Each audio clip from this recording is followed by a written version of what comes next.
better performances? It's so early. Both teams are a little bit different. We have two players now that are, playing minutes that weren't even healthy at the time. So I thought we played well, especially for an opener and the first time being on the road. Looking at how you'd like this team to develop by the end of the season, do you consider these last 2 weeks to be a regression of some sort? We haven't played very well, at least in the game on Saturday. But I look at our game, 2 Saturdays ago, and had we made free throws and had we, gotten a defensive rebound after we made a miss the first shot in overtime with a 3-point lead twice, then the outcome's a little different. I thought Florida State, with their length, especially in the second half, bothered our team. It's been no secret that, when teams pressure us and get after us, that we haven't played as well. We've taken a step forward from a year ago, to be honest, but that's something that our team continually has to get better at. And, days like Saturday just reinforce that. What do you want to see out of your guards? You were critical of them Saturday. Going forward, what do you want to see out of your guards? Just consistency, but I think you're asking me for production. You're asking me what type of statistics or what are you looking for? Like, I would tell you have to be a learner on the floor. You have to learn. Didn't try to reference you there. But they went runner action and we trailed it. I said this after the game. Like a tail on the dog 4 times, 5 times, and you got to be able to learn in the moment. And we get confused one time. Our freshman switches out. We never switch out. Left Malik on a guard, and he's trying to get back to his man. They bang a 3. We trailed on that runner action 2 or 3 times. They got right in the lane, shot over the top of us. And if you're 6'1" guard, your size ain't changing. You got to be able to figure out a different way and force that cutter to go sideline. So again, being able to learn on the fly, make better decisions. There's a lot that those guys, and not just our guards, but other guys have to do better. Coach, now that you have a large sample size, what you're talking about with your team struggling against pressure and longer athletic teams, why do you think, A, they continue to struggle with it, and B, what are ways they can correct that moving forward? Well, it's tough when you're 6'1", when you're 6'2", when you got 6'6" on you and you have long arms. I don't know, what you want me to tell you. It's just tough.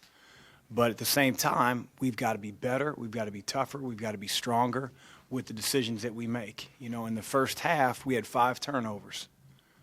I don't believe that Florida State turned up their pressure anymore in the second half. I thought it was a cumulative effect of, our inability to get stops, our inability in the first half to miss shots around the basket, were, I think, factors in us wearing down mentally. And that's a problem that this team needs to correct.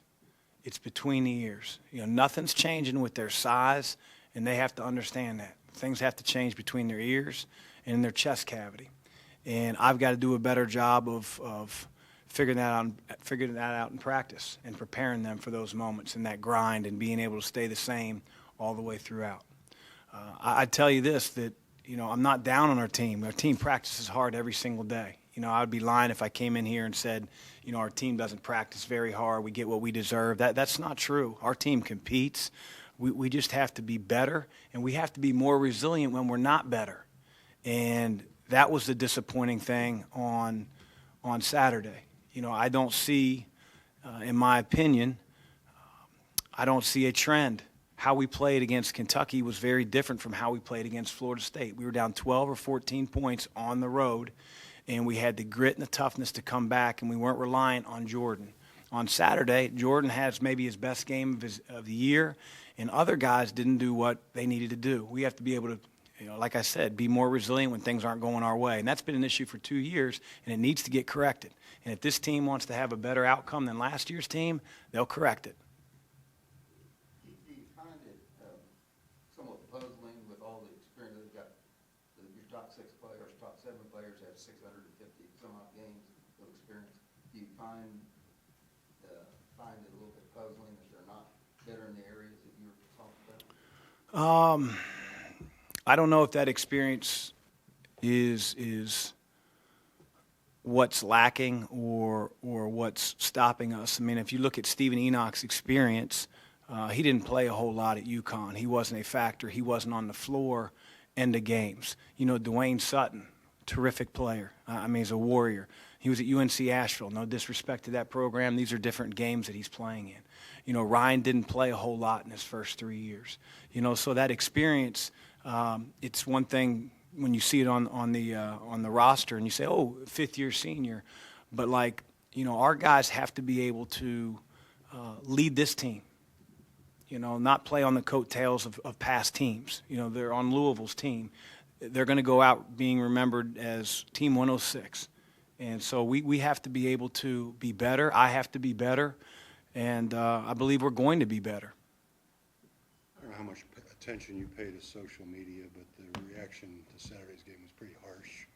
A lot of it pointed at you specifically. No problem.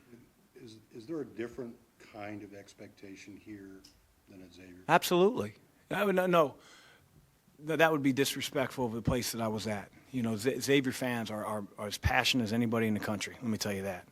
But it's not as big of a fan base. It just isn't. You know, it's a smaller school. You lived in Cincinnati, Tim, you know. It's 4,000 students versus, what do we have, 17,000, 18,000 here? There we go. Just jumped by 4,000. So, you know, it's just it's a bigger fan base. You know, one of the reasons I came here was the tradition, you know, the expectation. So that stuff doesn't bother me. What bothers me is getting better between the lines. Do you find that fans here are less patient? I don't know. Fans are less patient everywhere. You mentioned the size, and obviously you need to find answers for this year, or they need to find answers this year. Is a long-term goal kind of like finding more guys like the taller guards like DJ? Not necessarily. You know, I think, you know, you look at Auburn a year ago, Jared Harper didn't have a problem dealing with size in the SEC. So we just have to be able to make better decisions. You know, I love my guys, and that's why I'm critical of them, because I feel like, you know, within them they have the ability to get the job done. And so, you know, it's my job to hold them to that. Sam might have his best game of the year against Miami earlier this year. His lower production lately, has he kind of hit a wall, or is it the tougher competition, or? A little bit of everything. You know, Sam's got to play better defense. I got to get him on the floor a little bit more if other guys aren't getting the job done. But, you know, it really starts with his defense, you know, and that hasn't been easy for him all year. Even if you go back to the Miami game, as well as he played offensively, you know, he was lacking in some areas. So, you know, I've got to allow him to play through it, but at the same time, he's got to get better in that area. How is Miami different from the first game? And then you did a fairly good job, if I recall. Mike's got some buckets late. Yep. But he only had 18 and a few of them late.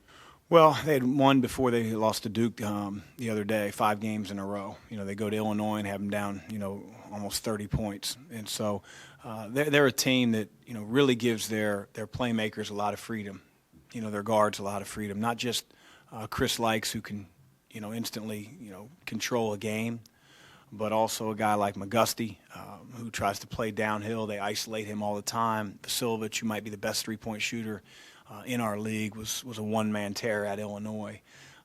You know, they're losing to Clemson by double digits in the second half, and you know, make shots down the stretch. So you know, I just think that, you know, we understand who Miami is and how hot they can get, and how often, you know, those guys are trying to free one another up, and they play with a lot of freedom. So we got to do the job. Coach, I know there's been a lot of guard talk, but Steve really seems to be attacking the basket right now in that last game, and it didn't seem like they were able to get it in there a lot. Was that more game specific, or is that something else? We always want to get the ball into Steve. You know, I think as a senior, he's played his best basketball of his career, and I don't think it's close. You know, Steve has to do a better job when he gets smaller guys on him that don't settle behind, of being a stable target. You know, he tends to show a different hand, and, you know, at one point he'll ask for it here and then there, and our guards are dealing, or our wings are dealing with pressure. And so, you know, the few times that we found him, we just sort of lobbed it up and allowed him to lose post space. But yet he was still able to gather and get to the rim. But Steve's always going to be and needs to be a focus of ours. He needs to be a primary scorer for us and play inside-out basketball when he's in the game. How much is the full court press becoming involved for part of your guys' game plan and then as well as responding to it? You know, I don't think our turnovers, for the most part this year, haven't been at, you know, versus full court pressure. I think our guys have done a terrific job of handling press. Three or four turnovers against Florida State the other day was simply after we got the defensive rebound and pushed the ball up and made an errant pass. It didn't have anything to do with being trapped or a guy running through a passing lane, just, you know, unforced errors that we can't afford to have happen. But if you're asking me how much we'll press, not a whole lot. How much do you learn watching film of a game you've already coached? I learn a lot. You know, I think it's always easy to sort of detach yourself and the emotion of the game when you're watching on film. You know, so I think you can learn a lot. So that the next time you're in maybe a similar situation, maybe you see it differently and respond to it differently. Things that you can see on video that standing at court level you can't see? I think so. I mean, you only have, you know, two eyes. You can only focus on one area. I mean, generally you know what you're trying to do on the offensive end, given a play and the timing of it and where you need the ball and who needs to get open. But, you know, when the shot goes up, for instance, is everybody on your team that's supposed to give in maximum effort to go offensive rebound? You know, those type of things are very difficult to see in the moment. So you sort of delegate that to personnel on your staff and address them at timeouts as needed. After a game, how long afterwards do you watch the film and how many times do you watch it? It just depends on the game. It also depends on, you know, the turnaround that we have until the next game. So I watched Florida State twice. You know, I watched Kentucky more than that. So, you know, but at the same time after Kentucky we had a week off, and after Florida State, you know, we're playing again on, you know, Tuesday. Malik has struggled sometimes in these past couple games to finish at the rim. I don't know if it's a timing issue or being stronger with the ball, but as good as Steve has been, how much do you need Malik to? A lot. You know, he's got to be better around the basket. It's never been a strength of his. And as I told him, you know, we don't expect him to be Enoch and jump over buildings and dunk on people. But as smart as he is on the defensive end, he needs to transfer that to the offensive end. Whether that's a shot fake, a step through, using the rim as a protector from a shot blocker, but absolutely. And he needs to own that in practice so that it becomes more consistent in games. Jordan drew a lot of the ire upon the Kentucky loss. What does it say about his character and how he responded? A lot. He still needs to do little things. We need more from Jordan. And when I say more from Jordan, you know, don't jump on it like he needs to score 35 or 40. He needs to do his job on the defensive end. It's not to say he didn't, but we need more. Anything else, anyone?